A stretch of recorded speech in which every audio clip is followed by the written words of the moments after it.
This podcast includes graphic depictions of true crime cases and may contain explicit language. Listener discretion is advised.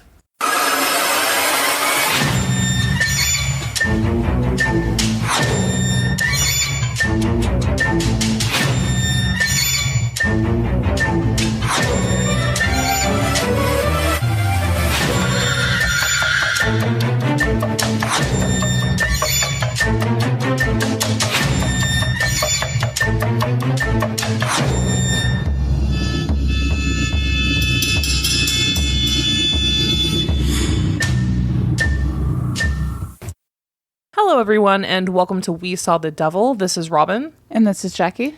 And this episode is Chad Daybell's preliminary hearing, part 1.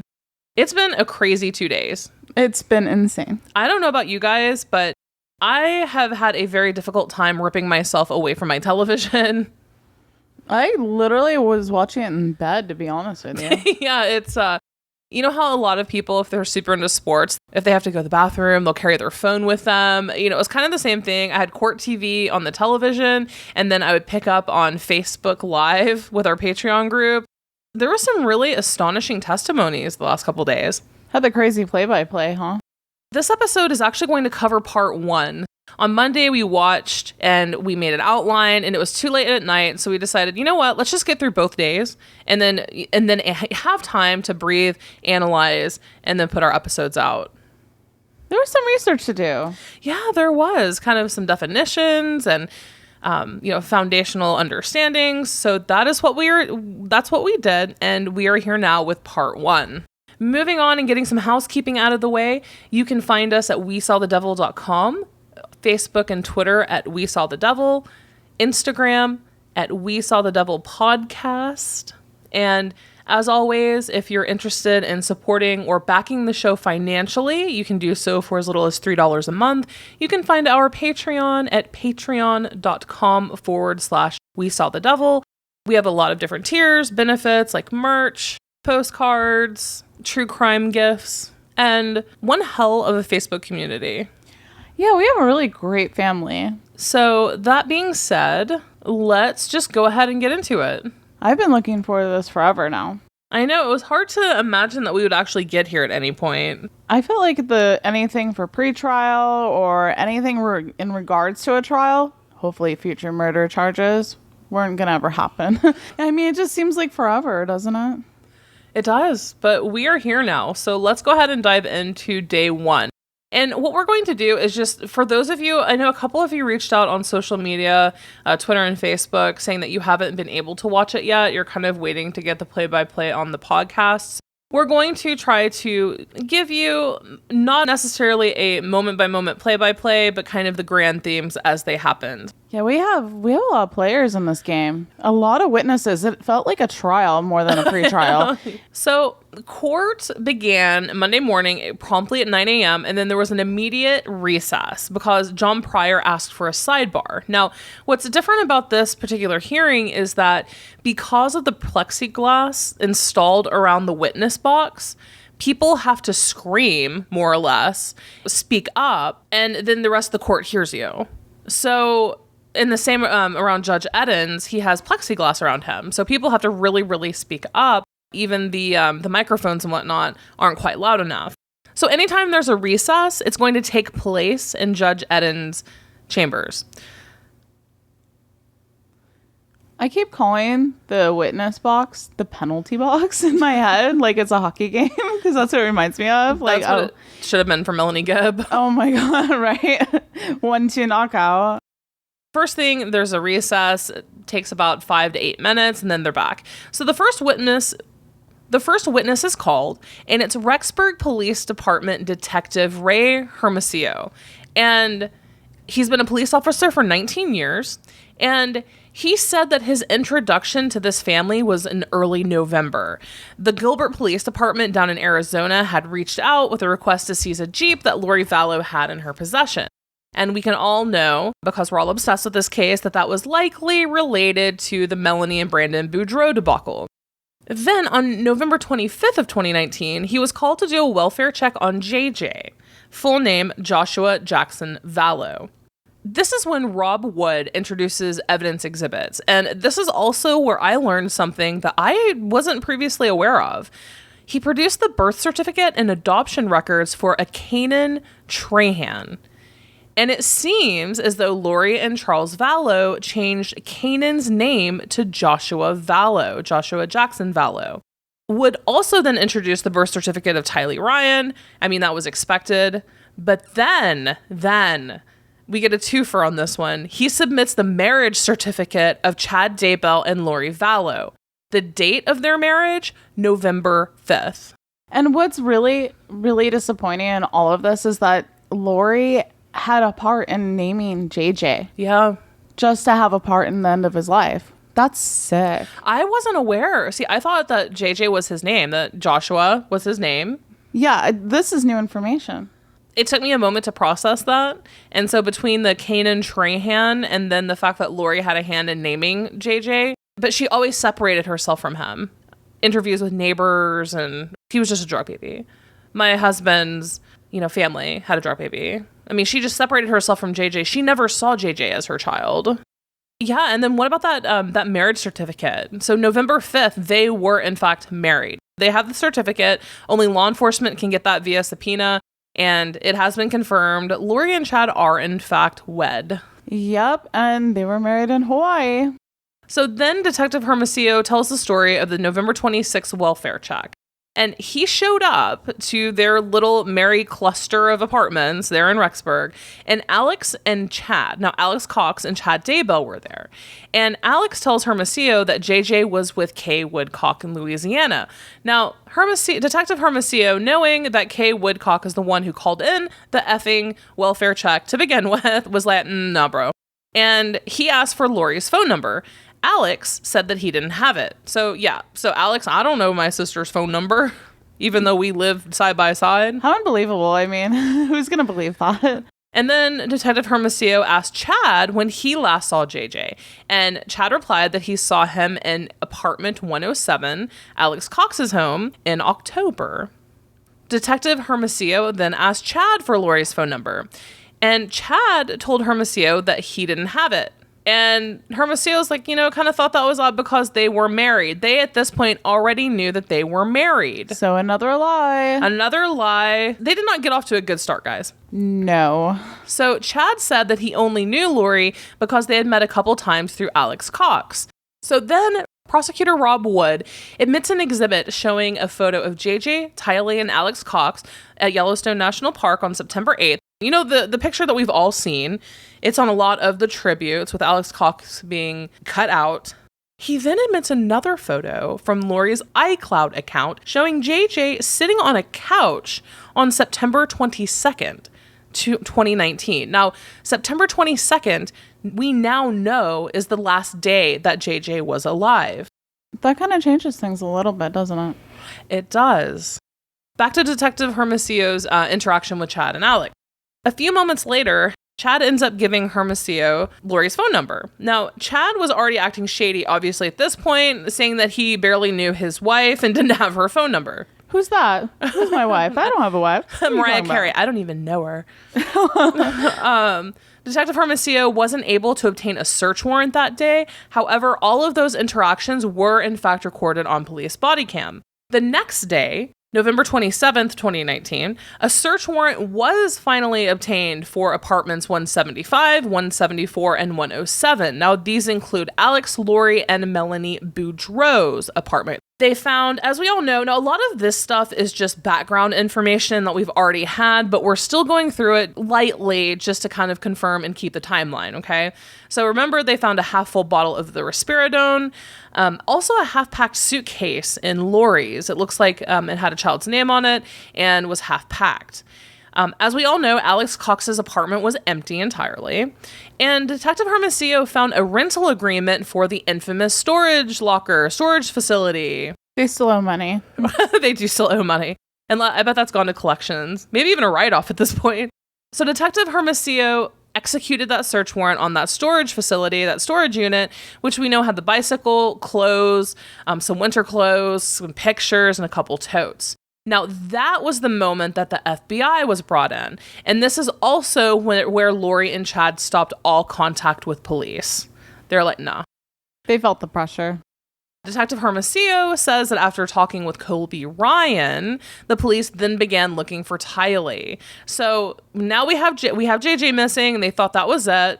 And again, where is the care for Tylee here? Now, we're going to go ahead and fast forward to Hawaii here. The police are investigating. They're calling family. They're trying to figure out what's going on. In the meantime, Lori and Chad flee to Hawaii.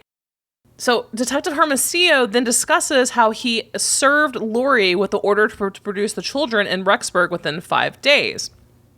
Now, this is also when we first heard of this case here on We Saw the Devil. And I remember the countdown. It made national news.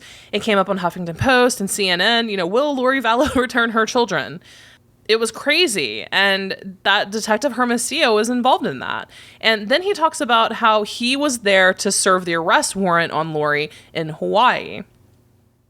So then Detective Hermosillo massively fast forwards. He actually fast forwards all the way to Chad Daybell's home, the search warrant that was served at his home on June 9th, the day that the children were found.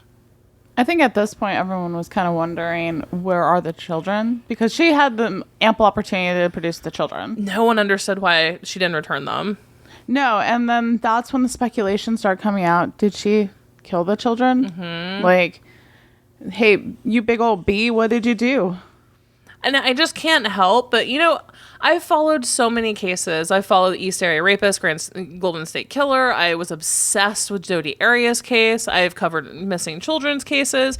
But there was something about this case, following it from the beginning when it was just the initial, oh, well, why isn't she producing them, And then they moved to Hawaii as if they were on vacation after the kids were missing. Mm-hmm. That's not weird.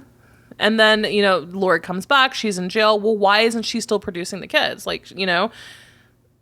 She can deal with court ramifications. Why isn't she producing the children? And I think we all held out with that small nugget of a hope that they were tucked away somewhere, or it's just so incredibly sad. There's only two options. There were only two options available. Either they were hiding them somewhere, or they were unfortunately deceased. And that's why going over and hearing the testimony from Detective Hermosillo and Lieutenant Ron Ball and all of this that we will be discussing, it's emotional because we were there as it was happening. We were reading the affidavits as they were made public. So to see them on the stand talking about this is just almost surreal in a way. Yeah, it's a little bit like, it's almost like we're not even on this planet. So the next piece of testimony concerned the search warrant that was served at Chad Daybell's home. Now, he discussed how it was weird that Chad sat in his car on the phone with his attorney and how he kept looking over his shoulder at the pond area on the back side of the property. I wonder if that's speculative. On his part, I don't know. I find it really weird that Chad would just keep staring at the one place he does not want them to dig. Well, to be in all fairness, he's not exactly good at not telegraphing his feelings. No. Every single time he's nervous, he flares his nose all weird and he makes these really hard swallows and stuff, and then he just looks like a grumpy potato. Yeah. But it's just kind of, I definitely imagine him continuously looking, knowing, mm-hmm. So it's already been released in an affidavit, but then Detective Hermosillo details how JJ's body was discovered. And as we discussed, and Jackie did the geological breakdown of how that worked, there was an area that had shorter grass growth than the surrounding area. It's the telltale sign that the ground was disturbed and that someone laid down new sod at a different time than what the rest of the growth cycle is. So they called in the ERT team, the Evidence Response Team. They consistently refer to it as ERT. That stands for Evidence Response Team. And they carefully dug around it. Now, they first came across 3 large rocks that were lined up in a row. And he noted that was just that was odd. So that indicates that a person, a human, placed them there. Underneath those rocks, they saw very thin wood paneling. And Detective Hermosillo said that he could smell the odor of a decomposing body as soon as that paneling was lifted. Oh. After removing a little bit more soil, they first saw the plastic bag, and then they saw the white plastic bag. after they made a incision on that. And then the top of a head with brown hair was exposed. How sad. Yeah. The entire body was wrapped in duct tape. And we will talk more about that later on. But yes, the entire body, JJ's body, was wrapped in duct tape. The body was taken to Madison Memorial Hospital. They put it in the morgue there, and then that's where it stayed for the day. Detective Hermosillo and Sergeant Wheeler are the two that arrested Chad Daybell and then took him into custody.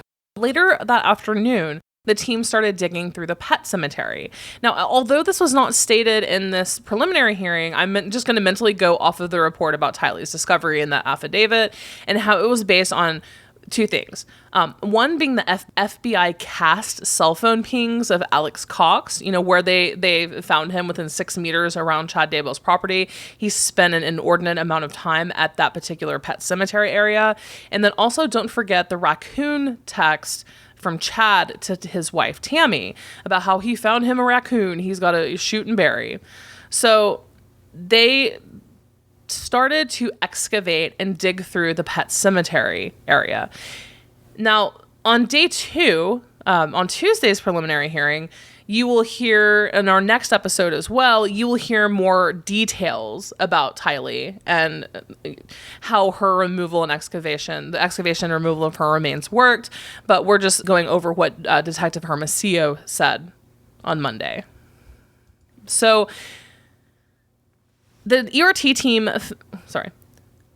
So ERT found a partially melted green bucket that contained burnt flesh and bone. And slightly underneath that bucket was a partial human skull, and then they also found a bit of a mandible. That actually ended up concluding day 1. The mandible plays an integral role in identification when it came to the dental records for Tylee, too. Mm-hmm, it did. Detective Hermosillo then talked about the autopsies that took place in Boise. He was present for this, and he talks about how the medical examiner took a sharp instrument and cut down the middle of that black plastic bag. Now, this would inevitably be JJ Vallow's autopsy. He says that he first saw a small child in red pajama shirt and pants, along with Skechers socks. A blue and white blanket had been placed gingerly on top of him. Now, Detective Hermosillo multiple times in his testimony described the sheer amount of duct tape covering the body. He said that there were multiple layers and it was very, very tight. He said that it was on the head, the arms, the feet, chin to forehead, multiple layers covering most of his body.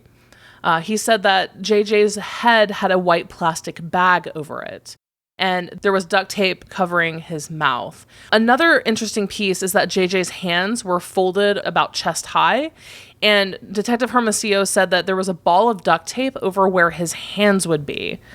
Also, his wrists and ankles were both bound with duct tape. Detective Hermosillo said that he also observed the second autopsy with charred flesh and bone later that afternoon, and that's literally, he said one sentence about Tylee's and the charred remains. One sentence, that was it. Wood, at that point, was done questioning and then allowed John Pryor to do his cross-examination. I think what we're going to find to be most evident is the fact that JJ is pretty much intact. Tylee is not going to be a big way of evidence as to what happened to her, potentially. I wonder if we'll ever even know. I don't know, to be honest. I mean, it's possible. I mean, if anthropologists can go through time and figure out what happened to a mummy, I mean, I don't see why they may not be able to find out about her. Mm-hmm. But JJ is going to be the biggest thing. And here's what's sick is that, it's not just speculation, but they say that dismemberment, when someone murders someone and then they start dismembering, they usually have almost like a buyer's remorse about dismemberment because it's so messy, because it's so involved, and they realize that it leaves too much behind and too much work. And, so it's possible that they could have killed Tylee first and then killed JJ, right? It's more than speculation. Mm-hmm. And so that's something that I find to be most interesting about all of this and how it brings all of this to light. What's going to be important is the toxicology report that comes back from JJ. That'll help us give a clue maybe to Tylee as well, of their methodology behind all of this. I think that I not only speak for myself when I say this, but I truly believe that, you know, it's so tragic and horrendous and disgusting that the children were murdered, but I hope that maybe they were poisoned or knocked out or something, and that the plastic trash bag around JJ was not an indication of strangulation or suffocation. And I mean, Tylee just, and again, we'll go over more of this from Tuesday's preliminary hearing, when a member of the team of the FBI, a special agent, discussed in detail, graphic detail, the excavation of Tylee's remains. I think that Chad is like a really murderous cat that keeps just covering up his shit in the litter box. So it wouldn't be surprising if Tylee was shot. I mean, just based on his text message that the defense is obsessed with. That has nothing to do with the raccoon. Yeah, I mean, that would give, yeah.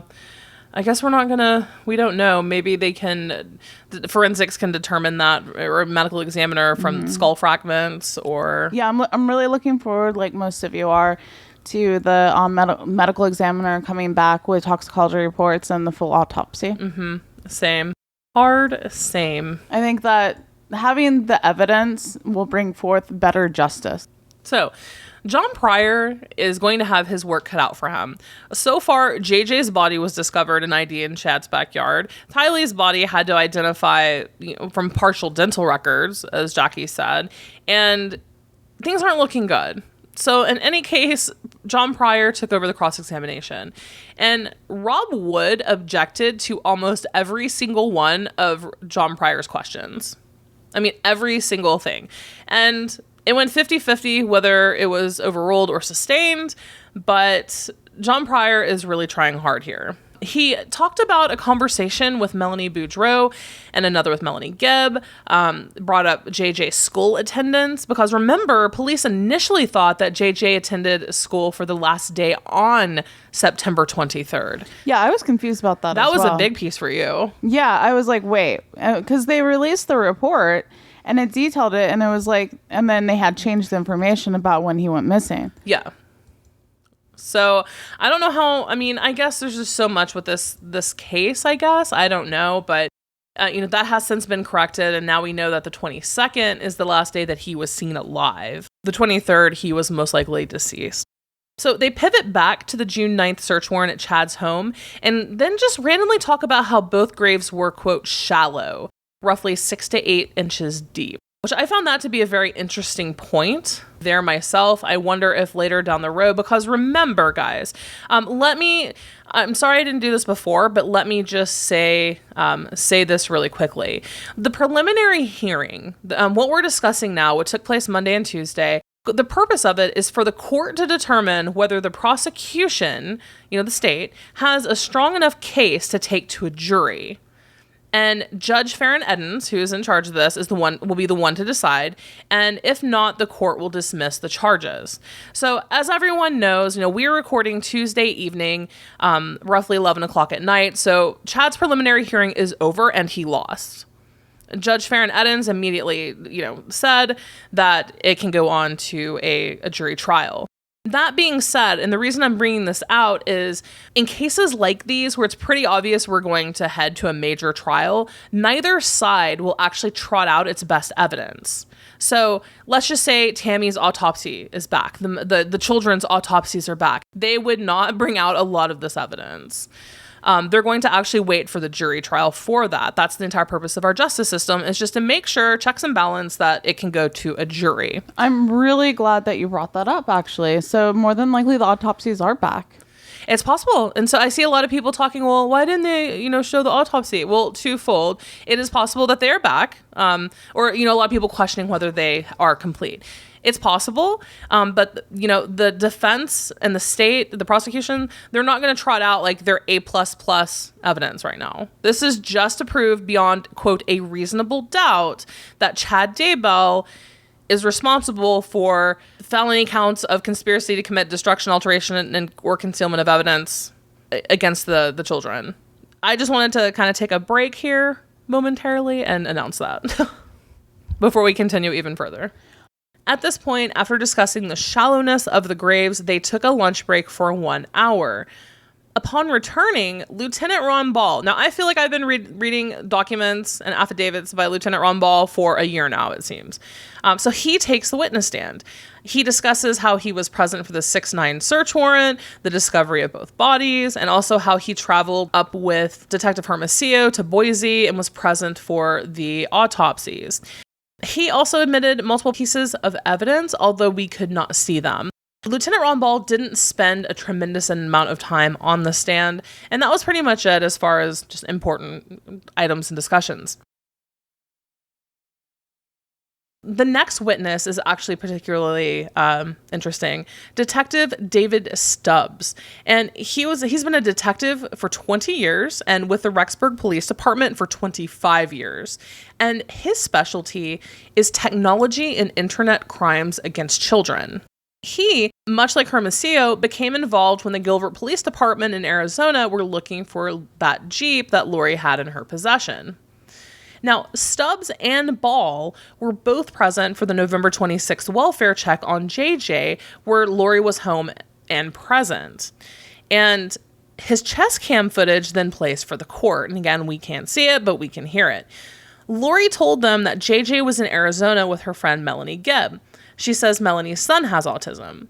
Laurie then says, "What is all this?" Ball says that police are concerned and officers earlier who were present had a, quote, bad vibe.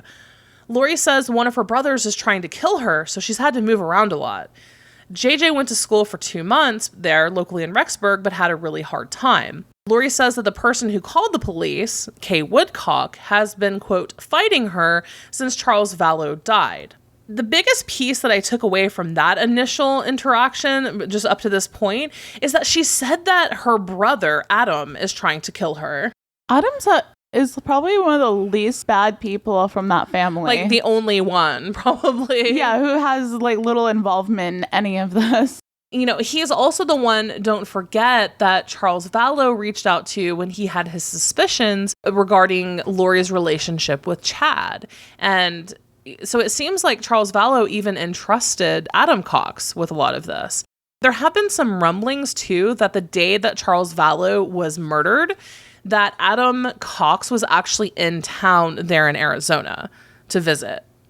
Can someone out there verify the validity of that? You can email us at info@wesawthedevil.com, but we have heard that that Adam was actually in town to visit on the day that Charles was murdered.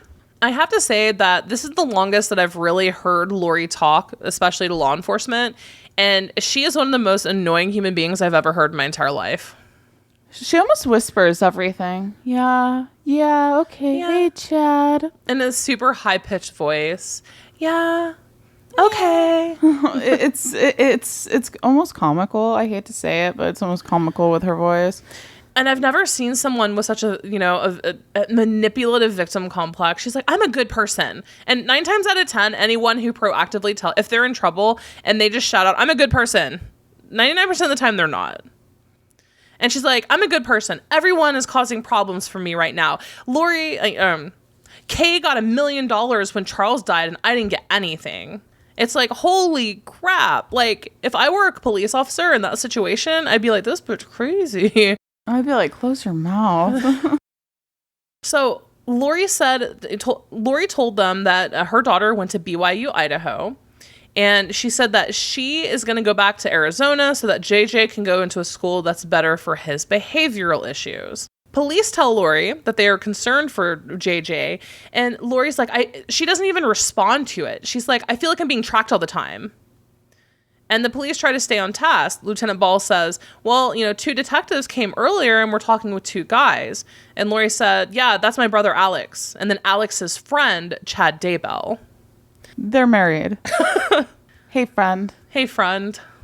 Just, I don't get it. Laurie said that she's sorry that people are constantly knocking at her door and she doesn't want to be found. She says her brother from Kansas is trying to kill her and showed up at her Rexburg home. She said that she's moving back to Arizona to live with her friend Melanie, and that she's randomly said, I canceled my life insurance policy and I have no money.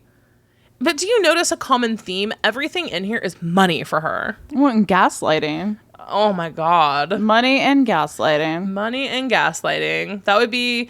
No, we're going to have to come up... Okay, challenge to all of our listeners. I want all of you... We're playing a game right now. What will Lori's Lifetime movie be called? Wow. I want to know. What do you think Lori's Lifetime movie will be called? Come up with a title. Email us at info@WeSawTheDevil, and we will give you a $5 gift card. I literally just started thinking, that's a hard one, Robin. So, we'll give you a $5 gift card. Just come up with a cool title, and we will pick our favorite and give you a gift card. I love making titles. You're really good at it, too. I make some funny ones. But this is for all of our listeners and not just our Patreon. Come up with a title. Email us at, again, info@WeSawTheDevil. We will pick our favorite, and we will pay you. It has to be good to be a favorite. Yeah, it does. Has to be good. Anyway, so the officers left, but then they returned when they couldn't get in contact with Melanie Gibbs. Lori's like, call Melanie Gibb. The officers try, obviously can't get a hold of Melanie Gibb, and they return. So then they played the body camera footage from the second visit to Lori's apartment. Lieutenant Ball knocks on Lori's door, and Lori's like, well, Melanie is at Frozen 2 with her kids. And police asked Lori to call Melanie and tell her to call them back. Lori agrees to do so and laughs, and literally at random, this crazy bitch says, I don't know if I can live in Rexburg a whole year because of the cold weather. At random. What? Yeah. I would have just... She is just so manipulative, but not even particularly talented manipulation. Managing manipulation. That could be a part of a title. Yeah, that's true, huh? Detective Stubbs then talks about his internet and technology experience. He got a search warrant for Alex Cox's Google email, which was like Homer J. Maximus, and all of his location activity. So at this point, more evidence has been submitted by Rob Wood, including an overhead GIS mapping of Chad Daybell's property from September 6th, 9th, and 14th. Then the court takes recess. Stubbs comes back, and he's standing next to an easel, and he basically discusses Alex Cox's movements. And he makes the statement multiple times that Alex Cox was such a mover that the actual records for his movement were thousands of pages. So Alex got around, so who knows what else Alex was doing, either at the behest of Lori or not. It's kind of weird, huh? Mm-hmm. I mean, I'm pretty active. Like, I pace in my own home. Come on. Yeah. But, like, where's he going? So he actually does say that, Detective Stubb does, that he's still actively working with the FBI, going through Alex Cox's movements. I wonder if that's typical, though, with the movements and stuff like that. Oh, no. Maybe, even going back and forth from the kitchen to living room. Yeah, I mean, within, 6 meters? I mean, it's possible. It's very possible. And then Detective Stubbs says that his 2 interactions with Chad Daybell were in fact recorded and turned over to the court. Now, we as listeners and viewers were not able, they didn't play those for us. They were just turned over. Alrighty, so the next witness was Wynn Hill, who was the dean of students at BYU, Idaho, and this was the fastest appearance in court I've ever witnessed in my entire life. He came on, introduced himself as current dean of students, and then he says that he just checked their system for Tylee Ryan. He says that he checked their system for who we know as Tylee Ryan. He said that he used the names Tylee Ryan, Tylee Cox, and Lori Vallow, and also a birth date of 9/24/02. There were no hits. That's it for Wynn Hill. It literally lasted 1 minute. It's almost unheard of with this many witnesses for a pretrial, too. Mm-hmm. So it was kind of a good thing that was short and sweet. Yeah, exactly. Then here we are. We have arrived to what everyone is talking about from day one. Thug life. Thug life over here. God, it feels good to be a gangsta. Melanie Gibb. Melanie Gibb got thrown into that penalty box so fast because she was so busy trying to fight. Yeah. We will give our personal opinions and statements on Melanie Gibb after we get through her testimony here, because it's very complex how I feel. What about you, Jackie? Yeah, I have some complexity behind Melanie Gibb. All right, so she goes through the history of how she met Lori and Chad, They ask about when she visited them over the date of September 19th and what that looked like. She said that she went up to visit Laurie to attend a conference and that Melanie and her boyfriend, David Warwick, stayed in their townhome. And then they asked how Laurie and Chad interacted with one another. And she didn't miss a beat, and she said affectionately. How? And she said they held hands, hugged, and light kissed. And Prosecutor Rob Wood is the one who starts out examining her, and he's throwing her some softball questions, trying to, establish the foundation for her relationship with these people and her visit. So Wood asks her to recall what happened the night of September 22nd. And Melanie goes through and talks about, the story that she's told in Dateline and other interviews about how they were recording the episode for the podcast, her, Laurie, and David. Between 9 and midnight, and then Alex Cox came in carrying JJ into the house, and that JJ was asleep. So that has again been confirmed. She says that she spoke with Laurie about JJ being sent off to stay with Kay Woodcock. And Melanie was like, wait, isn't she dark? Isn't Kay evil? Yeah. And, at this point, Laurie said that she would say that she had breast cancer, tell Kay that she had breast cancer in order for her, Kay, to take JJ. Okay, so your friend is going to lie and say that she has breast cancer to try to ditch off her child. Cool, got it. It kind of shows a pattern of behavior here. Yeah.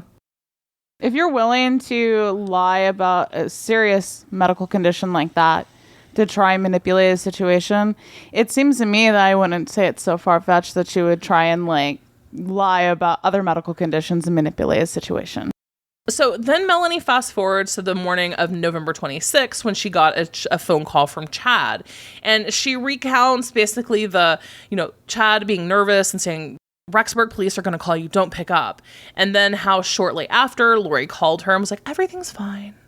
Everything is all in good and all in well. And then she asked Melanie, which I think this is so sincerely screwed up, is when Laurie asked Melanie to take pictures of some random children. Go to the movie theater, take some pictures of some random kids and say that you're there with JJ. Nobody just asks a friend to do that. Even in a situation like that, right? Even a crazy person like that, unless they're really committed. Melanie had already lied for them. And that's not a secret. So, and I'm just trying to wrap my head around all of it. It's just it's almost like this scenario of you want to like Melanie. And on the other hand, it's okay, the humanistic side of me is she's an imperfect human. She's very imperfect. And the big part is that she could have done more and done better, Mm-hmm. And we'll go over more of our feelings on her after the full thing, but I couldn't hold back. I'm sorry. No, you're good. So that happened on November 26th, and then the Detective Pilar called her, and Melanie Gibb didn't even call him back until the next day, the 27th.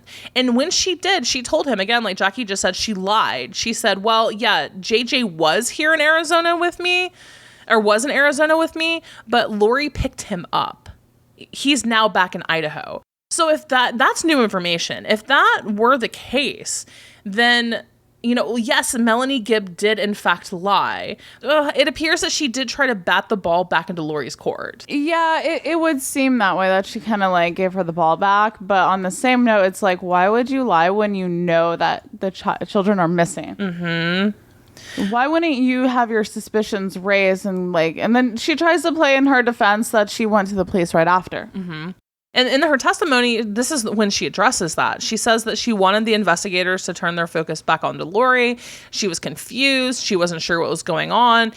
She said that Laurie was her best friend and that all of a sudden she's telling her that she's being stalked. She and the children are in danger. And she just overall didn't know what to do. So the bombshell hit, and that was on December 7th or 8th. Melanie says she called Officer Pilar and gave him more details about what happened with JJ, Tylee, and Chad. She also had a recorded conversation with Chad and Laurie about JJ.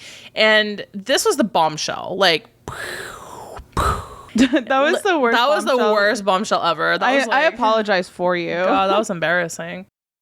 She recorded a phone call. So it was crazy. It was crazy. And we're going to go over this phone call because it was just absolutely batshit, but we're going to go over it. Rob Wood asks her, why did you do it? Were you prompted to do this? Did law enforcement? And no, law enforcement did not ask her to record any calls. This is something that she absolutely did on her own accord. And she said that this recording was made on December 8th from David Warwick's home. She did it on speakerphone, and then they recorded the phone call with the cell phone. So she was purposely trying to separate herself and create an evidence barrier between her situation and Lori Vallow. On December 7th or 8th. When it started coming to light that the children were probably not alive. And that it took her 10 days. Again, we've discussed this time frame, but it took her 10 days from the date that the Rexburg Police Department and the Gilbert Police Department called her to try to get in touch with her and be like, yo, biatch, where are the kids? It took her 10 days to determine, I'm going to record a phone call with Chad and Laurie, try to set them up to get information, and then save my own ass.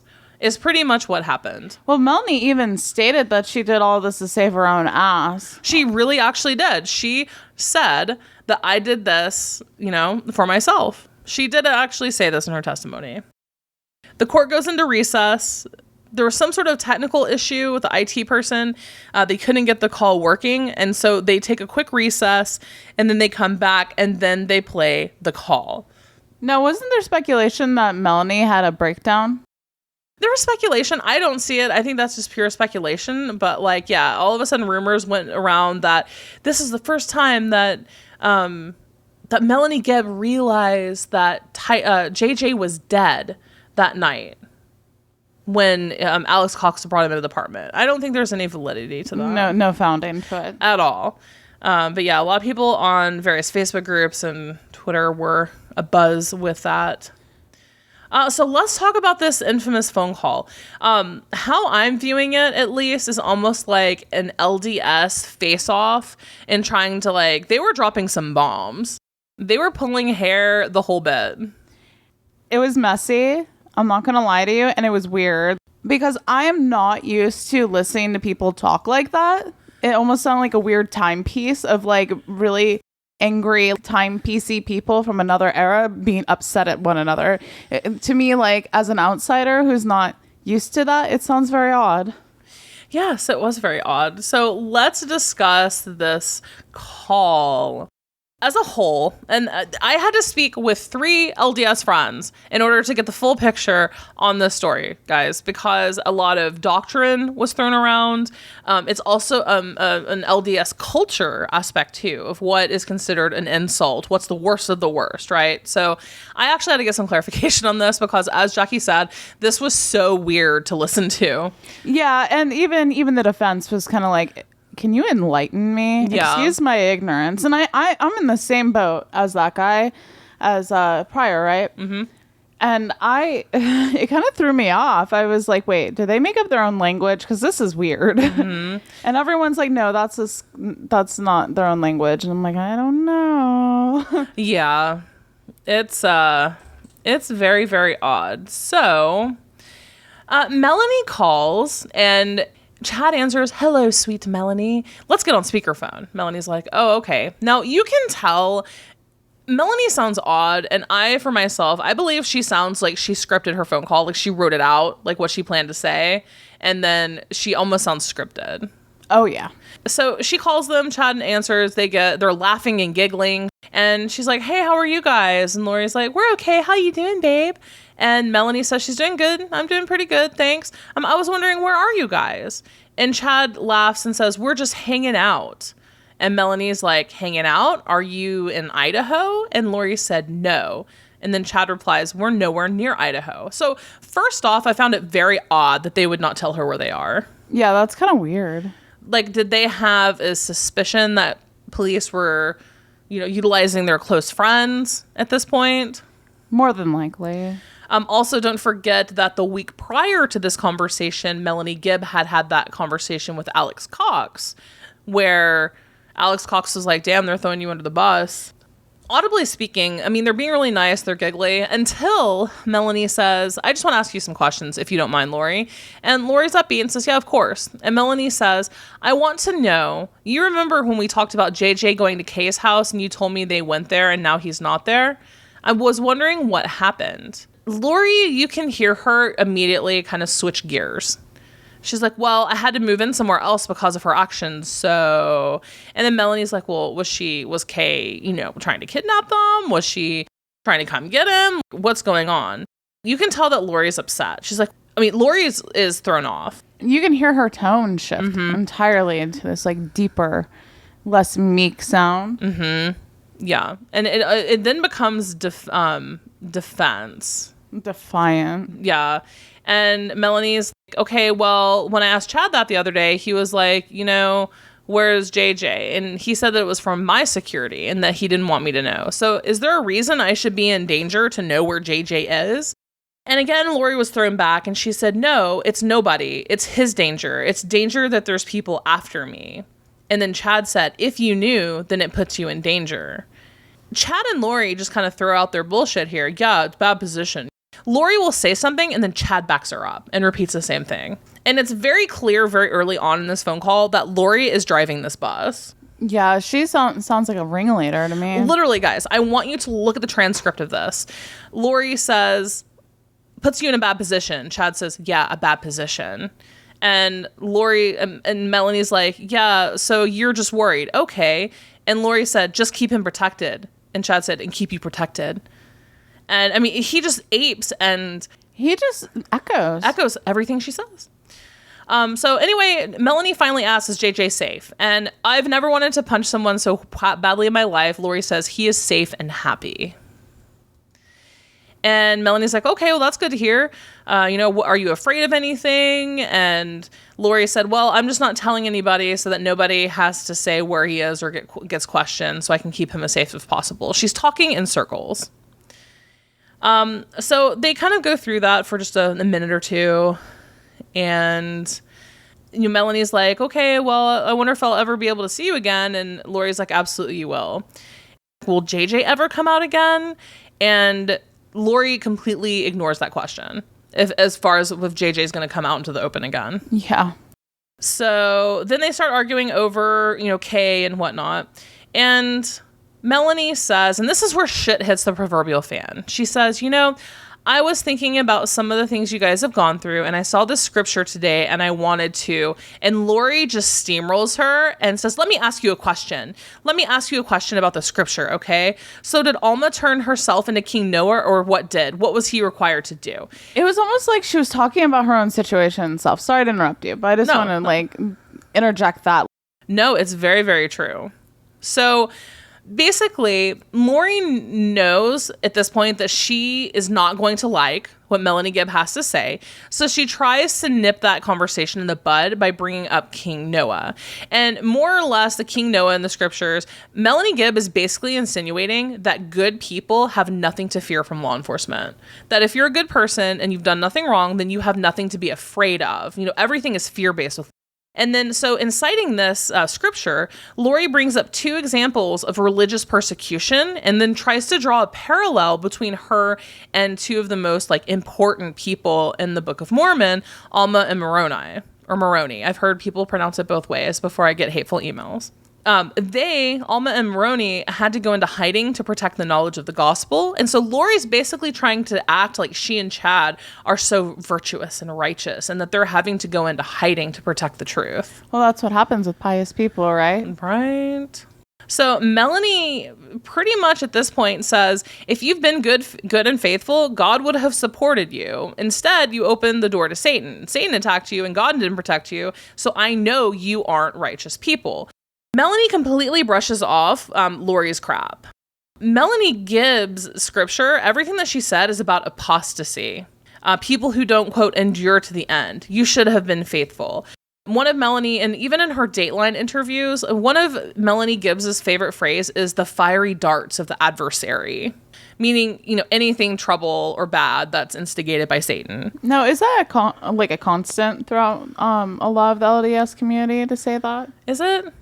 I want to know. So Melanie Gibb is pretty much, being savage at this point. And Laurie's like, you know what? I agree. And that's what God does for me. God's showing me the way. And Melanie's like, I don't know about that. The scripture that Melanie chose, she handpicked that to give that to Laurie.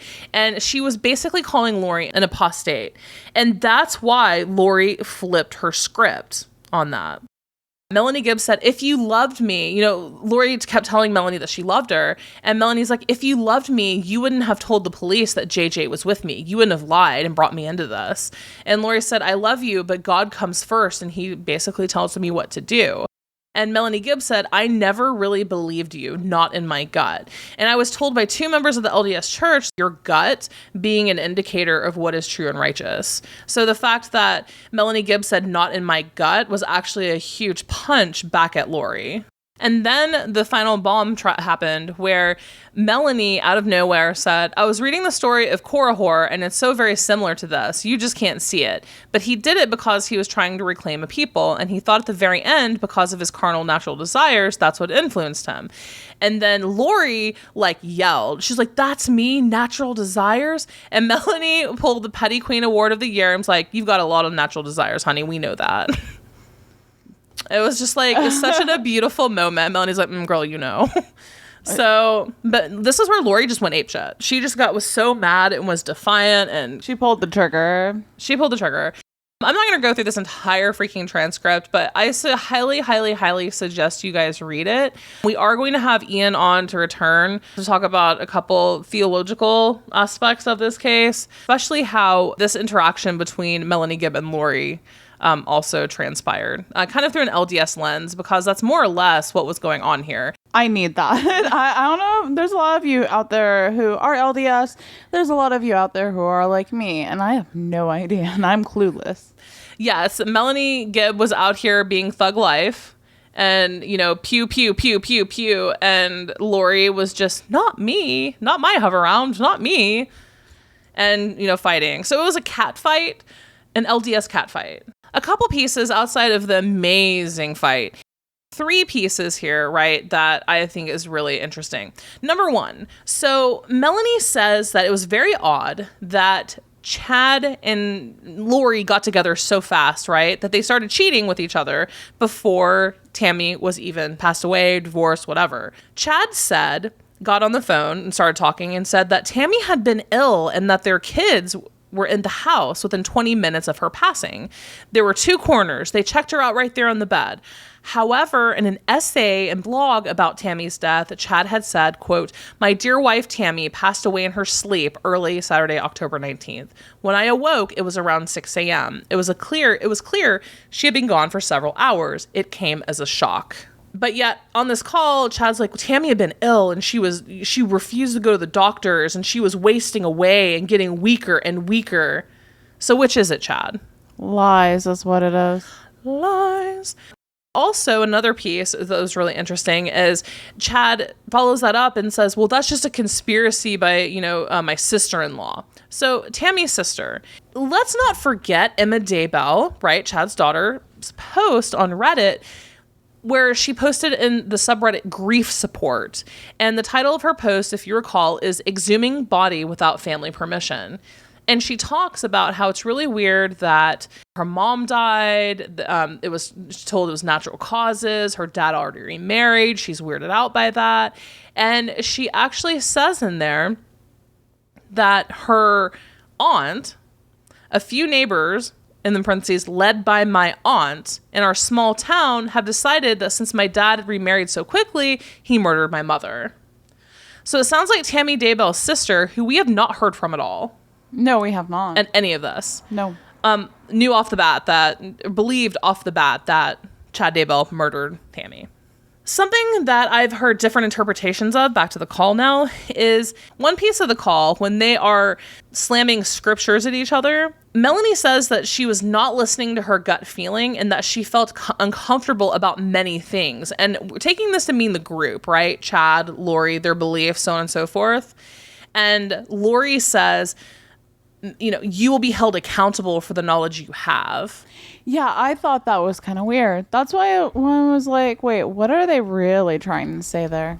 Yeah, I don't it almost, so Laurie says, it's like cryptic speak. yeah. So Laurie says, I'm sorry that I included you in those teachings then for your own safety. And I wish that you didn't have as much knowledge as you have, because you will be accountable for the knowledge that you do have, Mel. And then Melanie said, so will you. And, you know, I immediately wondered if that was like a double entendre, if it was like a threat, you know, veiled something or other. I don't know.